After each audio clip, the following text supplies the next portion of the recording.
ముట్టినవాడు నా కంటి పాపను ముట్టిన వారితో సమానం. అంటే ఎవరైనా కానీ మనల్ని ముట్టుకుంటే అది దేవుని సెలవైతేనే మనం ముట్టుకుంటారంట.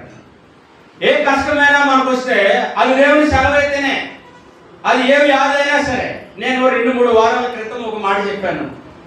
చాలా మంది ఇట్టే చనిపోతున్నారు.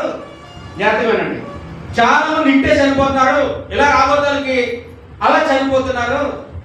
కానీ ప్రభు అయిన యేసుక్రీస్తుని ఎవరైతే విశ్వసించి నమ్మి బాప్తిసం తీసుకొని ఆయన సన్నిధికి వచ్చి దేవా నన్ను కాపాడు అని అంటే వాళ్ళకి ఎంత జబ్బు అనేది చచ్చిపోవట్లేదు.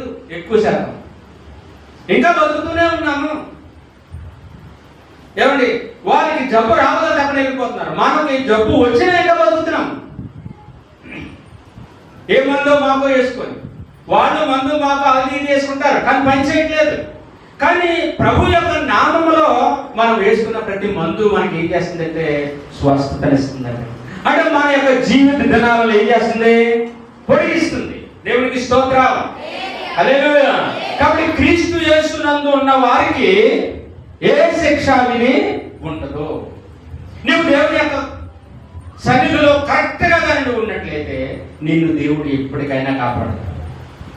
ఎన్ని శోధనలు రానివ్వండి, ఎన్ని బాధలు రానివ్వండి, ఎన్ని ఇబ్బందులు రానివ్వండి, అవి వచ్చినా అవి మనకి ప్రియమైన వాళ్ళరా, వర్షం వచ్చి గడ్డలు ఏరులై పారి మరి గడ్డి మీద ఎలాగైతే పోతాదో, పోయినటువంటి నీరు తర్వాత మళ్ళీ పడిపోయిన గడ్డి మళ్ళీ లేచి ఎలాగ నిలబడతాదో, నీ కష్టాలలో, నీ వ్యాధులలో, నీ బాధలలో మళ్ళీ నువ్వు నిలబడతావు.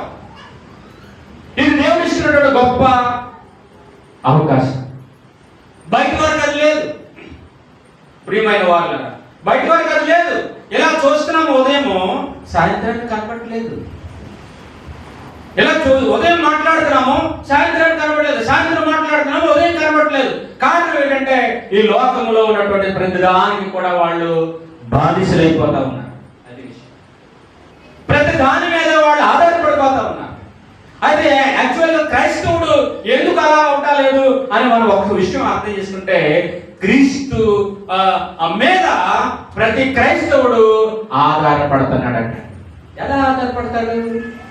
నేను సినిమా చూడాలని అనుకుంటున్నాను, నేను సినిమాకి వెళ్ళాలని అనుకుంటున్నాను. ఏదో మనకి యూట్యూబ్లోను, తర్వాత ఆ తర్వాత వాట్సాప్లో, తర్వాత టీవీలోను, ఎన్నిట్లో దేవరా అంట వచ్చిందంట. చూసారు? అంతమంది చూసారండి? చేస్తున్నావా?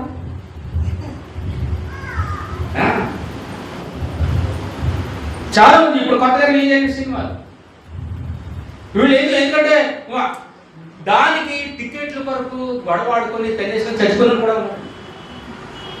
కాళ్ళు మొక్కలు ఇరిసేసుకున్న వాడు కూడా ఉన్నారు. ఎందుకంటే ఏదో ఒకటి చూడాలి, ఇంకో దానికో.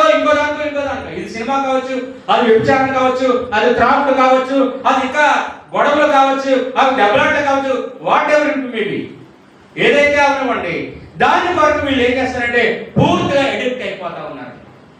కానీ క్రీస్తులో ఉన్నవాడు మాత్రం ఏది రిలీజ్ అయితే నాకెందుకు, నా యేసు ప్రభు నా హృదయంలో ఇప్పుడు రిలీజ్ అయిపోయాడు. దేవునికి స్తోత్రం, హల్లెలూయా. ఎప్పుడైతే మనం యేసు నామములో బాప్తిసం తీసుకున్నామో అప్పుడే మనలో నూతనమైనటువంటి రిలీజ్. క్రీస్తే మన హీరో. చెప్పండి, ఎవరు చెప్పండి? క్రీస్తే మన యొక్క హీరో. అది ఆ భావనతో ఎవరైతే ఉన్నారో ఏది జరిగినా, ఎవరు వచ్చినా మనకి ఏమీ భయం లేదు. ఎందుకంటే పాపానికి, గొడవకు, లోకానికి, ప్రతి దానికి దూరంగా ఉంటాం, ప్రతి విషయానికి దూరంగా ఉంటాం. ఒకవేళ మనం ఏమైనా చేయాలని అనుకుంటే మనం దాని దగ్గరికి వెళ్తే కదా, పులి దగ్గరికి వెళ్తేనే పులి తింటది మనం. ఏమండి, దాని దగ్గరికి వెళ్ళకపోతే అది మనం తినే అవకాశం ఏమైనా ఉందంటారా? ఉండదు కదా. అలాగే పాపంతో పరిగెడితేనే, త్రాగుడుతో పరిగెడితేనే, ఇంకో దానితో నువ్వు తిరిగితేనే, ఇంకో విధంగా నువ్వు మాట్లాడితేనే అది నీ మీద కుడుతుంది అన్నమాట. సో క్రీస్తులో మనం ఉన్నందువలన మనకి ఏ శిక్ష లేదు. ఎందుకంటే మనం దేనికి కూడా బానిసలము. చెప్పండి, బానిసలము కాము. దేవునికి స్తోత్రం, హల్లెలూయా. ప్రతి క్రైస్తవుడు కూడా చెప్పుకోవాల్సిన విషయం ఏంటంటే, నేను క్రీస్తులో ఉన్నాను కాబట్టి నేను అన్నీ చేయగలను, కానీ నేనేమీ చేయను. ఏమండి, ఎంతమంది నమ్ముతారు అన్నమాట? నేను అన్నీ చేయగలను, కానీ అందులో కొన్ని చేయకూడనివి ఉన్నాయి, నేను చేయ. ఒకడు అంటారు కానీ సరదాగా చెప్తున్నాను వినండి. ఇతను బాటిల్ తెచ్చాడు రా, అంత హీరో వాడు. చెప్పండి ఏంటది? ఏటమాట ఏ వ్యక్తి తెచ్చడం? ఎత్తిన బాటిల్ చెప్పండి. మళ్ళీ దించితే ఒట్టు అంత హీరో. మళ్ళీ ఆడు ఎలా నడుస్తాడట? చక్కగా నడుచుకుంటూ వెళ్ళిపోతాడు ఇంటికి. లోపల శ్యామన ఉన్నంత వరకు అలాగే ఉంటుంది. ఆ శ్యామన ఎప్పుడైతే తగ్గిందో ఒక 10 ml వేసుకున్నా బుర్ర ఏమవుతుందండి? బంగారం అయిపోతుంది. చెప్పండి, దేవుడికి స్తోత్రం చెప్పాలా? బుర్ర ఏమవుతుందండి? గిర్ర తిరుగుతుంది అనమాట. పరిస్థితి అలా ఉంటుంది. నీ పరిస్థితి బాగున్నంత వరకు అది నేనేం చేయదు. నీ పరిస్థితి ఎప్పుడైతే తారుమారు అవుతుందో, నీకున్నటువంటి ఆ విధానం ఎప్పుడైతే మారిపోతుందో దాని పవర్ చూపిస్తుంది. కాబట్టి నువ్వు క్రీస్తులో ఉంటే ఎవరు నిన్నేమీ చేయలేడు. ఎందుకంటే నువ్వు ఎవరి దగ్గరికి వెళ్ళవు కాబట్టి, ఎవరితోనూ తిరగవు కాబట్టి, ఎవరి యొక్క విషయాలు నీకు అనవసరం కాబట్టి, ఎవరితోనూ కూడా నీకు జట్టు లేదు. మన జట్టు ఎవరండి? యేసు క్రీస్తే. అందుకని కీర్తన 1:1 ప్రకారంగా మనం నేర్చుకున్నటువంటి పాట ఏంటంటే, దుష్టుల్లో ఆలోచన చొప్పున నడువక. ఎవరు ఏ దరిద్రుడు చెప్పిన మాటలని నువ్వు నమ్మేస్తావు, నేను నమ్మను. ఎందుకంటే మనలో వివేచన శక్తి ఉంది. ఏది తినాలి, ఏది తినకూడదు, ఎక్కడికి వెళ్ళాలి, ఎక్కడికి వెళ్ళకూడదు, ఎవరితో మాట్లాడాలి, ఎవరితో మాట్లాడకూడదు, మనం ఏ విధంగా జీవించాలి, ఏ విధంగా జీవించకూడదు అనే ఒక సత్యాన్ని మన యొక్క దేవుని గ్రంథం నుంచి మనకు ప్రతి ఆదివారం కూడా నేర్పబడుతుంది. నమ్మిన వారు హల్లెలూయా చెప్పండి. హల్లెలూయా, హల్లెలూయా. ప్రతి ఆదివారం కూడా దేవుడు మనకి శిక్షకుడుగా ఉన్నాడట. ఎలా? శిక్షకుడుగా అంటే ఒక ఉపాధ్యాయుని గాను, ఒక టీచర్ గాను, ఒక బోధకుడు గాను, ఒక గురువు గాను మరి ప్రతి ఆదివారం కూడా దేవుని యొక్క మందిరంలో మనకు నేర్పబడుతుంది. ఇంత విని కూడా నువ్వు ఇంకా ఈ లోకంలో నన్ను ఏదో వాళ్ళు తిట్టారండి, నన్ను ఏదో అంటున్నారండి, నన్ను ఏదో ఇలాగా. దేవునికి స్తోత్రం చెప్పండి. అని నువ్వు అనుకుంటే ప్రియమైన దేవుని పిల్లారా, అది నీ తప్పే. అది నీ తప్పే. మా 1987 సంవత్సరంలో నాకు సంవత్సరం సరిగ్గా గుర్తులేదు కానీ 85-87 సంవత్సరం 85-87 సంవత్సరంలో ఒక బస్ స్టాప్ లో ప్రియమైన దేవుని పిల్లారా ఒక పెద్ద గొడవ జరుగుతుంది. అప్పుడు ఆ కాలం తునిలో పెద్ద గొడవ జరుగుతుంది. ఏంటి ఆ గొడవాన్ని నేను జస్ట్ అలా చూడటానికి డైరెక్ట్ రోడ్డు మీద నుంచి వెళ్ళిపోతుంటే ఒక అమ్మాయి ఒక అబ్బాయి గొడవ, ఇంచుమించు ఒక 15-20 మంది జనాలు గుంపు గొడవ. ఏంటంటే ఒక అమ్మాయి అంటది, ఆడు నాకు కళ్ళు కొట్టాడని చెప్పింది. ఏం కొట్టాడట? ఈడేమంటున్నాడు, నేను కొట్టలేదు అంటున్నాడు. ఏమండి జాగ్రత్త అర్థమవుతుందా మీకు? అంటే కళ్ళు కొట్టడం అంటే ఏంటి? That is the logic. ఏంటి డిఫరెంట్ మ్యాటర్ అనమాట. ఇక దానికి మరి ఊరుకుంటారంటే ఎవరన్నా అమ్మాయికి ఎవరైనా కళ్ళు కొట్టి ఊరుకుంటారంటే కళ్ళు తీసేస్తారు ఇశ్రాయేలు. దేవుడికి స్తోత్రం చెప్పాలి. హల్లెలూయా, హల్లెలూయా. ఏమండి అలా తప్పు కదా అది. ఈడేమంటాడు, బాబోయ్ నేను అలా కొట్టలేదు, బాబోయ్ నేను అలా కొట్టలేదు అని ఈడు కొట్టాడు. ఇది ఇంచుమించు ఒక అరగంట గొడవ జరిగింది అనమాట. అందులో ఒక పెద్దతను మొదలతను వచ్చి, బాబు నువ్వు నిజంగా కన్ను కొట్టావా అని అడిగాడు. కాదు నేను అలా పని చేయలేదండి. ఆ అమ్మాయి దగ్గరికి వెళ్ళి అడిగాడు, అమ్మాయి అతను కన్ను కొట్టాడండి అన్నది. అయితే ఆయన కొట్టడం నువ్వు చూస్తా ఎందుకున్నావు అని అడిగాడు.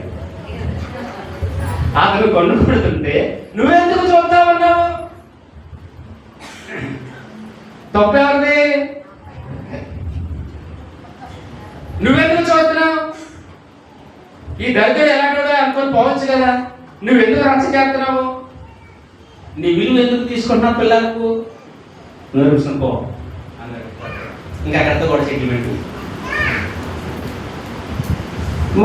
ఎందుకనంటే ఎవడో నన్ను ఏదో అంటున్నాడు, నన్ను ఏదో తాగమన్నాడు, నన్ను వ్యభిచారం చేయమన్నాడు, నన్ను చూడమన్నాడు, నాతో రమ్మన్నాడు, ఇలాంటి పనికి మాటలు మాట్లాడకూడదటండి. దుష్టుల ఆలోచన చొప్పున మనం ఎప్పుడు కూడా ఏం చేయకూడదటండి, చూడకూడదు. ముందు నువ్వు చూసావా ఆటోమేటిక్గా కనెక్ట్ అయిపోతా ఉంటుంటాం. అందుకని గాంధీ గారు ఏం చెప్పారంటే, బైబిల్ చదువుతూ లండన్ వెళ్ళి లాయర్ చదవడానికి లండన్ వెళ్ళి లండన్లో చర్చికి వెళ్ళి చర్చిలో ఏం చేశాడంటే దేవుని వాక్యం అన్నాడట. యేసయ్య చెప్పాడు, ఎవరైనా నిన్ను కుడి చెంప మీద కొడితే ఎడ చెంప తిప్పు అన్నాడు. ఆ మాట మంచి మాట నేర్చుకున్నాడు. ఏమండి, చెడు వినకు, చెడు చూడకు, చెడు మాట్లాడకు అని దేవుని యొక్క వాక్యం చెప్పబడ్డదట. అక్కడ ఆ 3 మాటలు నేర్చుకున్నాడట. ఆ 3 మాటలు నేర్చుకొని ప్రియమైన దేవులారా 1947లో మన యొక్క భారతదేశానికి ఉద్యమం వచ్చిందండి. ఉప్పు సత్యాగ్రహం అనేటువంటి ఒక పెద్ద మరి ఇండిపెండెన్స్ మరి ఏమైందంటే స్వతంత్రం గురించి పోరాటం జరిగిందనట. ఆ పోరాటంలో బైబిల్లో నేర్చుకున్నటువంటి మాటలు భారతదేశంలో ఉన్నటువంటి ఈ యొక్క స్వతంత్ర పోరాటంలో అది చెప్పాడట. చెడు చూడకండి, చెడు మాట్లాడకండి, చెడు వినకండి. ఎవరు చెప్పారు అంటే గాంధీ చెప్పాడట. గాంధీ కాదు, యేసయ్య చెప్పాడు. యేసయ్య ఎక్కడ చెప్పాడట? ఈయన అమెరికా లండన్లో లాయర్ చదవడానికి వెళ్తే అక్కడ చర్చిలో నుండి దేవుని సేవకుడు చెప్పాడు, చెడు చూడకు, చెడు మాట్లాడకు. మొదటే చెప్పాను, పక్కింట్లో ఏదో జరుగుతుందో నీకు ఎందుకంటున్నాను, అదే విషయం. పక్కింట్లో ఏదో జరుగుతుంది, నీకెందుకు? అది చూడకూడదు, వినకూడదు, మాట్లాడకూడదు. దేవుని వాక్యం నీతో కూడా అదే చెప్తుంది. నువ్వు కానీ ఎప్పుడైతే అలా చేస్తావో ప్రియమైన వాళ్ళరా, నువ్వు కానీ ఎప్పుడైతే నువ్వు నడుస్తావో నిన్ను ఎవడు కూడా ముట్టడు.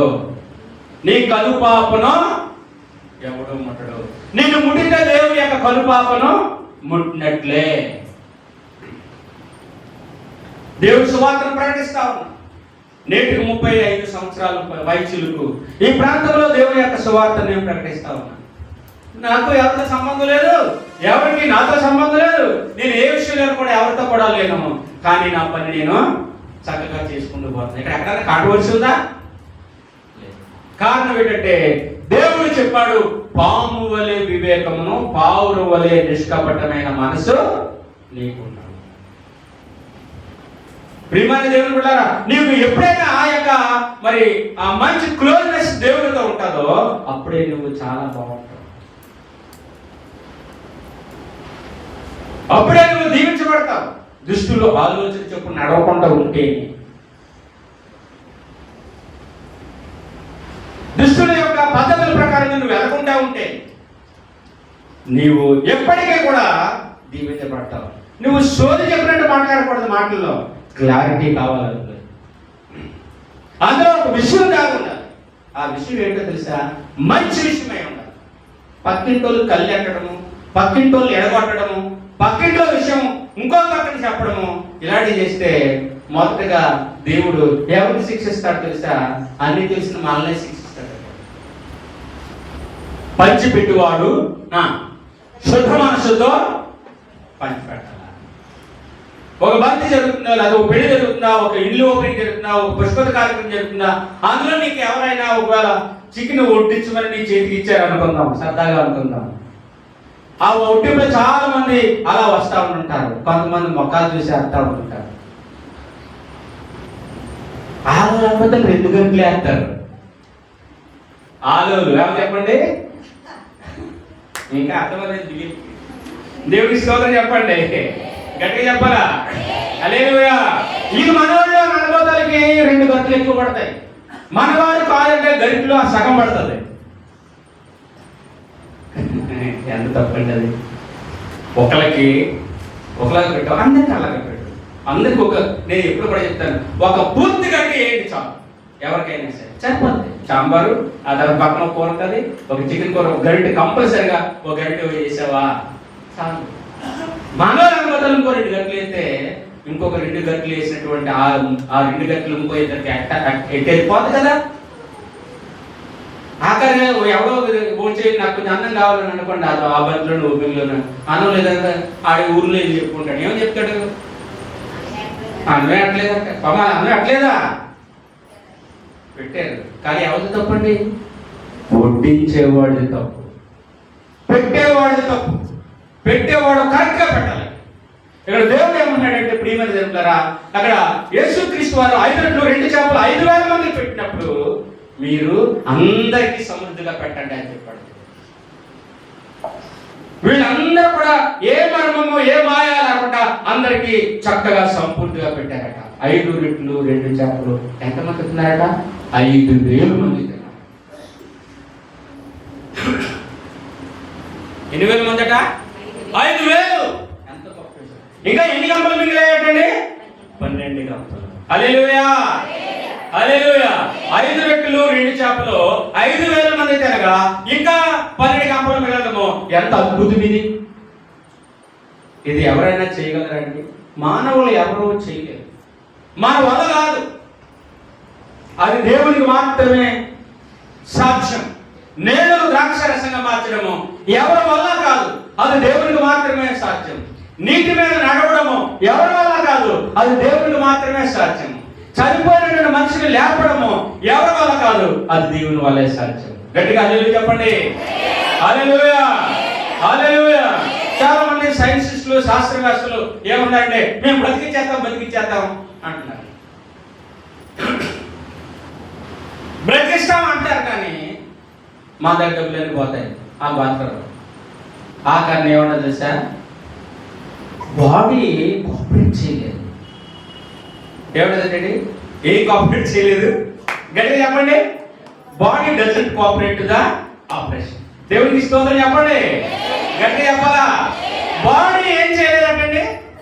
కోఆపరేట్ చేయలేదట. ముందు పోయినటువంటి కోట్లన్నీ ఏమైపోయాం మరి? వాడికి తెలుసు, తెలిసే వైద్యం చేస్తాడు. మా వాడు మోసగాళ్ళు కాదంటే అనుకుంటారు మా సోదరులు అందరూ. మోసం అంతా ఎక్కడ జరుగుతుందండి? ప్రైజీ ఒకసారి ఇది కట్టమ్మా. దేవుడికి స్తోత్రం. హల్లెలూయా చెప్పండి. హల్లెలూయా. ఓ మా